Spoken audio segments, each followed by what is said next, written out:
Vía Pública. ¿Qué tal? ¿Cómo están ustedes? Muy buenas noches, bienvenidos a Vía Pública. La revista Time destacó al presidente Gabriel Boric en su portada, a 5 meses de asumir el cargo. El presidente millennial de Chile es un nuevo tipo de líder de izquierda, dice el titular, la publicación de este reconocido medio. En su artículo destacan que el presidente Boric se hizo conocido como un líder estudiantil radical de pelo despeinado cuando tenía 20 años. Sin embargo, la revista precisa que ya no es, comillas, un agitador.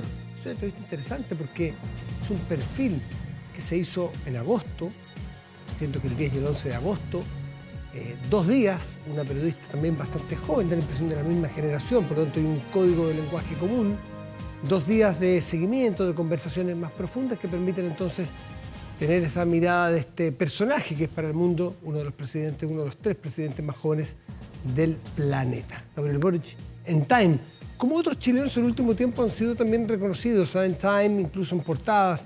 Recuerdo hace muy poco de Asiches, Elisa Loncón, mirando el mundo, este país, que siempre es chico, pero es un laboratorio interesante para mirar en lo que ocurre en procesos políticos y sociales. Vamos a la mesa de conversación.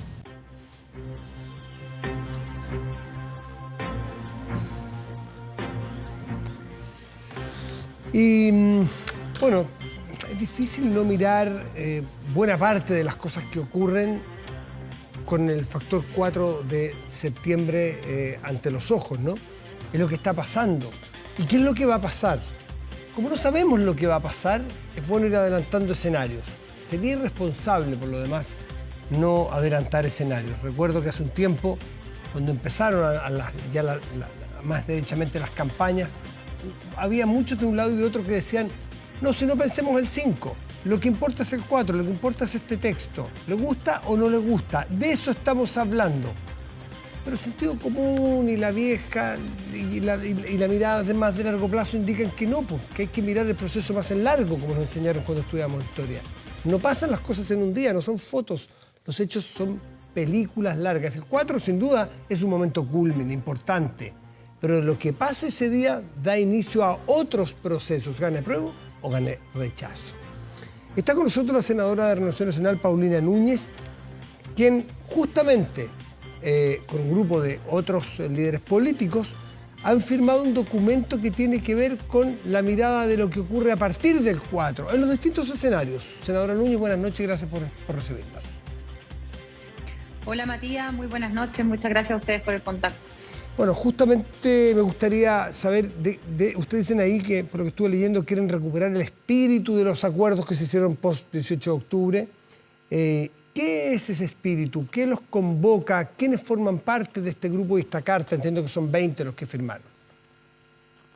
Bueno, primero no solamente un grupo de políticos, sino que un grupo de personas que creemos profundamente en los grandes acuerdos. Y creo que es muy importante, sobre todo a días de un plebiscito, que efectivamente vamos a escoger si el borrador que nos han propuesto los constituyentes será o no nuestra próxima constitución, preparar qué viene de aquí para adelante, porque indiferente del resultado, Chile va a tener una nueva constitución. Y eso no es que lo estemos concluyendo ahora, hubo un plebiscito de entrada, cerca del 80% de los chilenos y chilenas votaron apruebo, yo también voté apruebo, y evidentemente que un nuevo pacto social y político para las próximas décadas en nuestro país no puede ser impuesto por mayorías circunstanciales o solamente desde un sector político. Cuando uno pone a Chile por delante, logra tener acuerdos, logra escuchar al del frente o al del lado y avanzar dejando de lado una militancia, un partido político, sin abandonar evidentemente principios o valores, porque aquí estamos hablando de cuestiones estructurales incluso, que es lo que en general, ¿cierto?, se establece en una constitución. Ahora también, Matías, hay que ser súper claros, porque acá hay una voluntad de un grupo de chilenas y chilenas al alero de la Fundación, y creo también importante destacar que dentro del Congreso también hay ánimo y voluntades para avanzar, ganando el rechazo, si así ocurre el día domingo, hacia un nuevo proceso constituyente más breve. Habrá que estudiar quién va a ser esa instancia, ojalá con una foto parecida, voy a decirlo de esa forma, ¿cierto?, de la del 15 de noviembre, es decir, con un grupo transversal, pero es muy importante, como tú bien decías recién en la reflexión, adelantarse, estar preparado y tener los distintos planes dependiendo de cuál es la opción que deciden los chilenos y chilenas el próximo domingo. Han avanzado en algunos puntos porque en este grupo, por lo que estuve leyendo, hay personas vicepresidentes de la Democracia Cristiana, hay personas del PPD, de RN, es amplio. ¿Qué los convoca? ¿Cuál es la piedra fundacional de este mini grupo? Porque hay varios grupos que se están armando, están dialogando, están conversando. ¿Qué es lo que los une? ¿Cuáles son los mínimos comunes de ustedes? Bueno, primero yo creo que hay que avanzar en un Estado social de derecho, por ejemplo.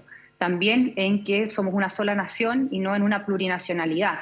Por ejemplo, en un sistema de justicia igual para todos los chilenos y chilenas. En la República, en el fortalecimiento de nuestras regiones. También hay un punto allí que a mí yo siempre lo destaco, ¿cierto? Porque no solamente por representar a la región de Antofagasta, al norte del país, sino porque efectivamente, incluso, Matías, frente a la elección del domingo, muchos han puesto los ojos en el resultado de Santiago, la región metropolitana, que gusto o no, es la que va a terminar decidiendo eventualmente, ¿cierto?, la elección del domingo, y por lo tanto, la mitad de Chile, o Santiago, va a terminar decidiendo por el resto del país. Entonces, pero insisto en esto, yo lo que más destaco de esto es la voluntad de acuerdos con una mirada transversal desde la política, desde la academia, desde quienes forman parte de distintas organizaciones y también evidentemente de partidos políticos, de poder marcar este punto, porque creo que a partir del 5 esta es la única manera de poder sacar adelante un proceso constituyente que evidentemente no finaliza este domingo. Un día alguien me preguntaba... una persona que yo no conocía, que me metió a conversar y tuvimos una conversa de unos minutos muy interesante, me dijo algo que me llamó la atención. Dijo, dependemos bastante del líder. Uno se refiere a un país que es presidencialista como ese, sea quien sea el líder, es un presidente o presidenta, ¿no? ¿Cuál es el papel que le asignan ustedes al presidente Gabriel Boric esa tarde-noche? Y en lo sucesivo, por supuesto. Bueno, yo creo que... indiferente el resultado, pero sobre todo quiero marcar el punto, si llega a ganar el rechazo, lo que él debería hacer es convocar a los presidentes de los partidos políticos, sobre todo con representación en el Congreso, y prontamente producir esas conversaciones que van a dar paso a que podamos lograr un acuerdo para darle certezas al país. En este punto, Matías, yo me quiero detener. Yo creo que es clave que en los próximos días, después del plebiscito, si es que gana el rechazo, insisto, podamos darle certeza al país respecto de cuál es el camino que se va a seguir. Y también creo, yo soy senadora, también creo que evidentemente el Congreso tiene que retomar con mucha fuerza sus facultades, sus atribuciones constituyentes. En el caso del Senado y en la Cámara también, allí están representadas las distintas fuerzas políticas, en el Senado incluso, ¿cierto? Sabemos que estamos muy equilibrados también en esto, y por lo tanto me parece muy importante que haciendo ese llamado, convocando ese llamado, también el Congreso juegue un rol, o espero, ¿cierto?, que juegue un rol, va a ser así, principal, de primera línea, dialogante, y yo en esto, Matías, también quiero decirlo, veo bastante ánimo y voluntad, seriedad y responsabilidad, porque esto tiene que continuar, porque de lo contrario es tapar el sol con un dedo. Si es que alguien cree, la verdad es que no he escuchado a nadie en ese tono, pero si es que alguien cree que la cosa termina el domingo. Sí, en esa opción que usted está planteando recién, que es la que si ganara el rechazo y hubiese que iniciar un proceso nuevo, porque incluso en la derecha dan por muerta textual la Constitución vigente, por un asunto de superar, de que ya se superó, que los hechos la superaron, que la aprobó 80% de entrada, en fin, por un montón de circunstancias, y porque da la impresión de que al país ya no le queda una Constitución más allá de los méritos propios que tenga en su contenido, una Constitución que no haya sido elaborada en plena democracia y con discusión de bases, o al menos con representantes democráticos. No, eso parece que es un estándar mínimo que el país transversalmente pide, requiere y exige. En ese evento de que hubiese que partir un nuevo proceso para una nueva Constitución, ¿el presidente o quién diseña el camino? Me refiero a lo formal, partiendo por lo formal, después los elementos que constituyen este texto. Lo formal, el si va a haber o no plebiscito de entrada, si va a haber convención, si va a haber expertos, en fin, ¿quién lo determina? Yo creo que en el Congreso se tiene que radicar esa respuesta, Matías. Creo que allí están representadas las distintas fuerzas políticas de nuestro país, cada uno de los senadores, de las senadoras, de los diputados, hemos sido elegidos democráticamente y por lo tanto yo creo que es el Congreso el que tiene que definir ese camino donde evidentemente el Ejecutivo, el Gobierno, el Presidente, en forma súper específica, va a tener que guiar, va a tener que convocar. Yo espero que así lo haga, pero es el Congreso en donde se va a tomar esa decisión y donde además, insisto, se va a tomar de manera transversal por quienes han sido elegidos democráticamente y por quienes representamos a las distintas fuerzas políticas y también a los distintos territorios. En el Senado, al final del día, también se representan los distintos territorios a propósito del análisis que hacíamos recién. Yo en eso creo profundamente que tiene que ser el Congreso y también creo que tiene que darse certeza en los próximos días después del plebiscito. Eso va a ser clave, Matías, creo yo, va a ser clave. ¿Y hay tiempo para hacerlo? Darles certeza. Perdón, Paulina, ¿y hay tiempo para hacerlo o hay que hacerlo en la primera semana? Me refiero, ¿hay alguna premura para establecer rápido los procesos o los calendarios y las formas? Sí, Matías, yo creo que tiene que ser en la primera semana. Yo creo que al menos, nadie dice, eventualmente hasta ingresando el proyecto, ¿cierto? Que idealmente si es así, bueno, aún mejor. Pero definir la voluntad, las firmas disponibles, al menos un marco, yo creo que eso es súper prudente. Como tú bien decías recién, y también o a través de nuestro sector, yo no he escuchado a nadie que pretenda que ganando el rechazo nos quedemos en la misma situación que tenemos hoy día. Yeah. Evidentemente que la actual Constitución está vigente, va a seguir vigente en el caso de que el rechazo gane el domingo, yo espero que sea así, pero rápidamente uno tiene que darle certeza y claridad al país, a la ciudadanía, porque no solamente hubo un 80% que votamos a prueba, sino que porque esta fue una salida, no nos olvidemos, democrática, política, transversal, de un acuerdo para poder tener un nuevo entendimiento en nuestro país. Chile va a tener una nueva constitución, pero tampoco puede ser a costa de aprobar cualquier cosa. Y yo sí creo que entre el texto que nos están proponiendo los constituyentes, respecto al cual nos tenemos que pronunciar el domingo, hay cuestiones que evidentemente no pueden ser aprobadas. Y por lo mismo, hoy día uno encuentra cuando conversa con las distintas fuerzas políticas, o incluso, Matías, en ese acuerdo que hicieron los partidos oficialistas, poco duró a propósito que al día siguiente, horas después, ¿cierto?, el presidente del Partido Comunista señaló que no podía garantizarlo, pero voy al texto. Hay varias cuestiones donde uno hubiese esperado que en la convención hubiese primado esa forma. Por ejemplo, el que quedara establecido el estado de excepción constitucional de emergencia, el que en el caso de la garantía o el derecho a una propiedad digna y adecuada también hubiese quedado establecido en propiedad, que tanto revuelo causó y con razón durante toda esta campaña. Entonces yo veo que hay varias cuestiones o los sistemas de justicia por un sistema de justicia para nuestro país y que todas las personas lo enfrenten de igual a igual. Entonces hay varias cuestiones que son las que hoy día más han surgido durante la campaña porque evidentemente son las que más cuestionan las personas y que en un acuerdo, en una segunda etapa, ganando el rechazo el domingo, vamos a encontrar rápidamente un acuerdo. Ahora, Matías, los que no estuvieron en un inicio tampoco van a estar ahora y como decía Telier hace un par de horas, si no me equivoco, va a ser un llamado a la calle a movilizarse a defender ese resultado. Y yo creo que no tenemos que concentrarnos en esos extremos, tenemos que concentrarnos, como lo hablábamos en un inicio, en los que realmente estamos conscientes y con una responsabilidad profunda de avanzar hacia lo que la ciudadanía al final del día nos mandató y no a cualquier costo a propósito de la votación del domingo. Paulina Núñez, senadora de RN, muchísimas gracias por esta conversación, que estén muy bien. Buenas noches. Que estén muy bien, buenas noches. Igualmente. Hacemos una pausa, ya volvemos, espérenos.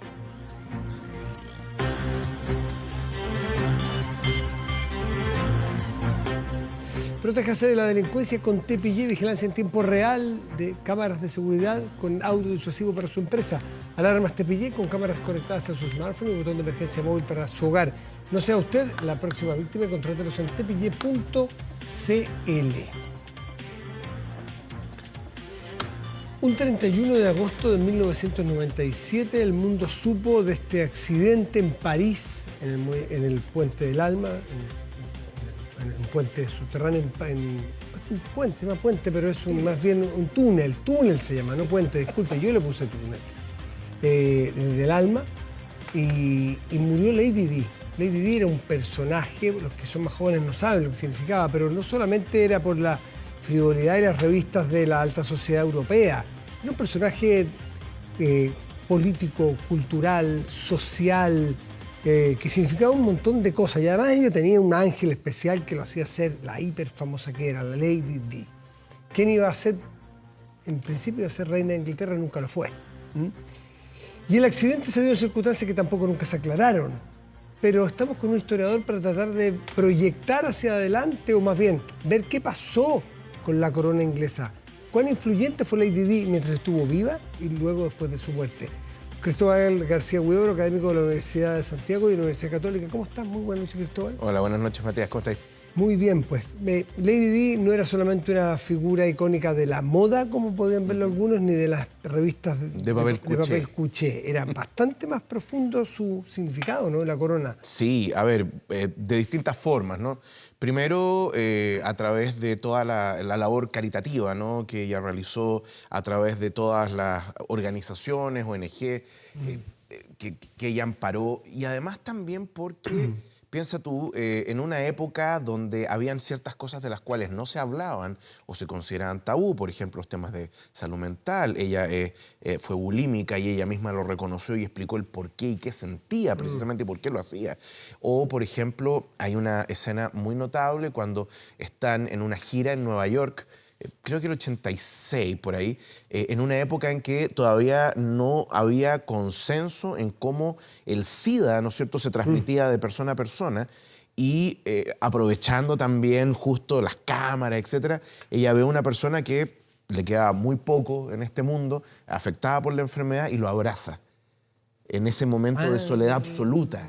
Y no se sabía los modos de transmisión. Pero no importa, lo abrazó igual. Por eso, o sea, supuestamente arriesgándose. Y arriesgándose, porque yo creo que hubo un riesgo, en todo caso, pero ella prefirió correr ese riesgo, en parte porque era un momento mediático, pero también yo creo porque genuinamente ella sintió el drama de la persona que estaba frente a ella. Y en ese sentido, ahí se repitió varias veces esa tendencia, ¿no?, a la compasión, que efectivamente esa palabra, ¿no?, compasión, empatía, son palabras que tú no adjudicas inmediatamente cuando hablas de la familia real del Reino Unido. Perfecto. Entonces, esa es una cuestión bien notable. Ya, ella, por su ángel propio, ¿no es cierto?, por su carisma, fue ganando presencia. ¿Significó algo cuando estuvo todavía en la familia real, es decir, antes de divorciarse de Carlos? ¿Significó algo su presencia? Yo creo que sí, a ver, en distintos niveles, ¿no?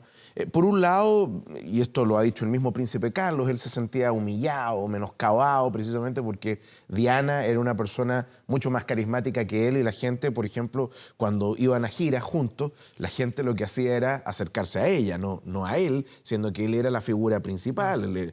Él iba a ser el rey. Exactamente. Entonces, eso por un lado. Pero por otro lado, yo creo que también, bueno, hubo momentos de tensión entre los miembros de la familia real, fundamentalmente porque la reina consideraba que estas peleas internas o peleas de matrimonio entre Carlos y Diana era una cuestión que era de niños malcriados, en el fondo, gente privilegiada que nunca le había faltado nada y que no eran capaces de asumir el rol que les tocaba como miembros de la Casa Real. Un rol político, eminentemente. Pero yo te diría que una parte importante de la buena prensa que recibía la familia real tenía que ver precisamente con Diana, ¿no es cierto?, cuando ella era miembro de la familia real. Ahora, todo eso queda supeditado o preterido, ¿no es cierto?, precisamente por los escándalos de farándula y prensa rosa que son tan famosos, ¿no? Ya, y luego viene esta separación, esta salida, y ella al mundo civil, si se puede decir.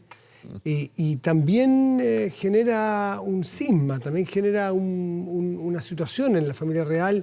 Y lo que significa es que hay que entender la familia real como, insisto, como una institución, no como algo de... Es una mezcla entre una institución y una empresa. Claro, no hay que verlo como sencillamente una película ni como un cuento de hadas. Es una cosa política muy potente. Mira, la misma reina se refirió al 92, al año 1992, como su annus horribilis, por distintos motivos. Fracaso del matrimonio de su hijo mayor, eventualmente el príncipe Andrés, en fin, fue una cuestión así como en toda la línea, todo mal. Pero fíjate tú que de todas maneras esta figura carismática, ¿no?, un tanto revolucionaria incluso, de la princesa Diana, generó un fenómeno en la familia real que fue como un tanque de oxígeno. cuando tú miras la figura de Diana de Gales, te das cuenta de que es transversal a todas las capas de la sociedad británica, desde los sectores más bajos, los sectores obreros, de trabajadores asalariados, etcétera, hasta la aristocracia.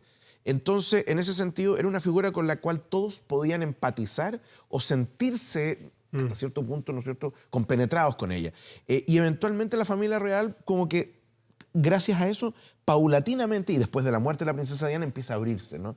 Y lo que tú decías, esa separación que de alguna manera, más o menos, lleva a Diana a ser más libre, ¿no? O volver a la vida civil, que en realidad nunca lo iba a hacer porque era ella, ¿no es cierto? Y todo lo que había detrás de ella, le dio más espacio para ser más espontánea. Pero a la larga también eso fue alimentando un monstruo que después se la terminó comiendo, que era precisamente esta sobreexposición mediática en todos los ámbitos de su vida y que finalmente le terminó pasando una cuenta espantosa. Perseguida por un paparazzi se produce el accidente, ni más ni menos. O sea, muere a manos de él la farándula y de la prensa rosa. Claro, lo que pasa es que ahí hay varios elementos. Por un lado, claro, el accidente implicó también que el conductor parece que iba bajo los efectos del alcohol. Eso lo ha refrendado incluso el guardaespaldas, que es el único sobreviviente del accidente. Hubo gente muy inescrupulosa que le dijo a Mohammed Al-Fayed, el padre del novio de Ana en esa época, que claro, todo esto había sido una conspiración, que esa cuestión no aguanta análisis, porque en el fondo implicaría que la familia real, que en el fondo y el príncipe Felipe, la reina Isabel, son personajes que representan o son un símbolo de la unidad del Reino Unido, pero no tienen poder político efectivo, habrían logrado orquestar en definitiva un aparataje que habría terminado con la muerte de ellos. No, si tú vas conduciendo a 220 kilómetros por hora por las calles de París, perseguido por motos y autos, nada bueno va a pasar. Cristóbal, ¿qué reconocemos de esa personalidad de Diana, Lady Di, en la monarquía actual? Varias cosas. Yo no sé si tú te acuerdas, Matías, cuando muere Diana y la presión de la población y de la prensa británica sobre la reina decía, oiga, pero ¿sabe qué? Nosotros también queremos sufrir con ustedes, queremos sentir el luto. Y hay una portada, no me acuerdo si era el Daily Mail, etcétera, que decía, demuéstrenos que le importa, show us you care. Entonces, y eso fue como un golpe, ¿no?, de realidad para la reina, de que la situación su relación con la población del Reino Unido había cambiado. En segundo lugar, Tony Blair también tuvo un importante papel ahí para decirle a la reina, oiga, ¿sabe qué? La monarquía no está con buenos números, hay gente que el republicanismo va creciendo acá y el pueblo quiere acompañarlos a ustedes porque sienten que Diana es tan de ustedes como de ellos. Y esa apertura muy recalcitrante al principio y que la vamos a ver después, si tú miras, por ejemplo, la relación que tienen, en su momento, cuando no había un quiebre entre el duque de Cambridge, o sea, el príncipe William, el príncipe Harry, e incluso el mismo príncipe Carlos, ¿no es cierto? Se mofa de sí mismo en varias ocasiones, tiene un humor bastante abierto. La reina Isabel también ha participado en cosas que antes jamás se pensaría. Por ejemplo, hay un clip muy notable cuando se hacen los Juegos Invictus, ¿no?, que son estos juegos paralímpicos donde van veteranos, ¿no es cierto?, de Estados Unidos, del Reino Unido, etc. Y ahí el príncipe Harry convence a la reina de participar en este réclame que promueve los Juegos y que es bastante chistoso, al menos para los estándares británicos, cosa que jamás se hubiera pensado. Entonces, en ese sentido, esa apertura, esa sensación de cercanía... ¿Tú crees que se puede ver a la figura de...? Es que lo que pasa es que sí, a ver...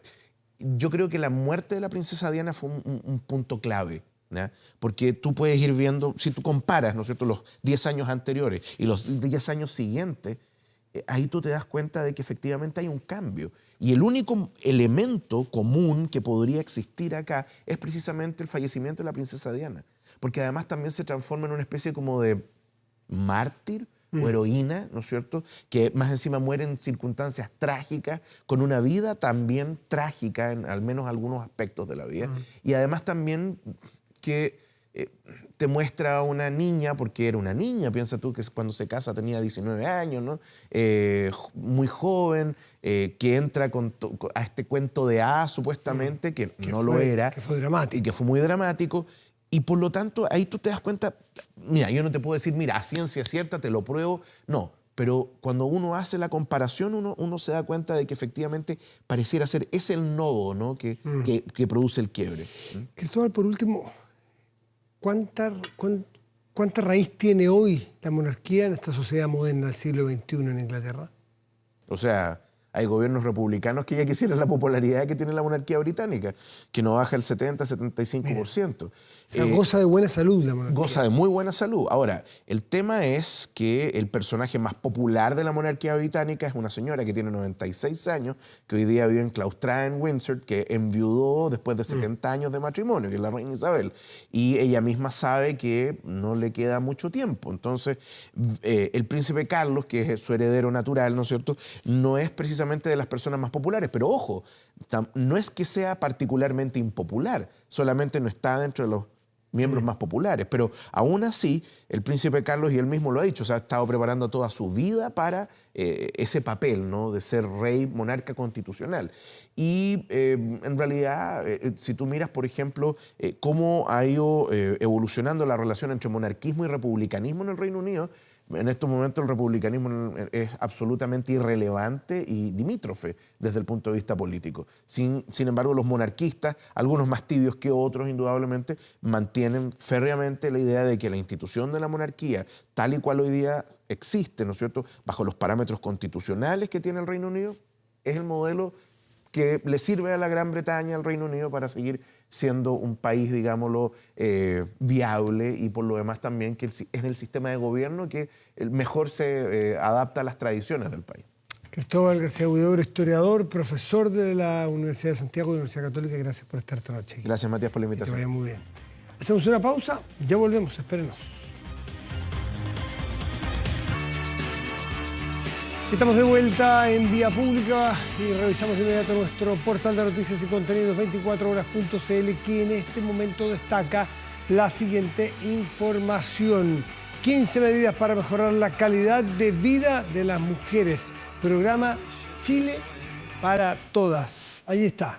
24horas.cl, puede ver el detalle de esta información. Revisamos el tiempo. La temperatura de este momento en la región metropolitana es de 9 grados y una décima, y el cielo está nublado y con bruma. Para mañana jueves, perdón. Sí, mañana es jueves. Tendremos ahí cielo parcial, máxima probable 14 grados, y para el viernes despejado con 20 grados de máxima probable.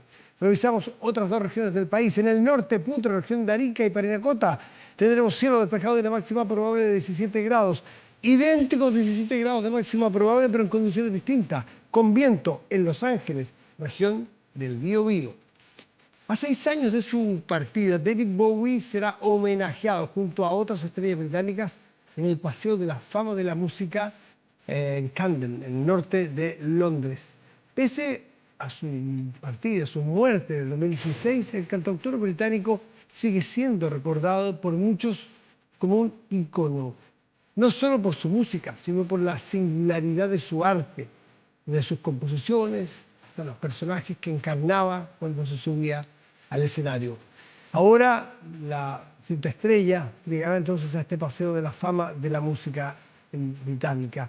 Hecho que convertirá a Bowie en el último músico en recibir una piedra que se pondrá por primera vez el 15 de septiembre allí, a la salida de la estación de metro. Un día después se estrenará una película en su honor. Se trata de Moonage Dream, que vendrá acompañado de un álbum recopilatorio de sus grandes éxitos, como el que estamos escuchando de fondo.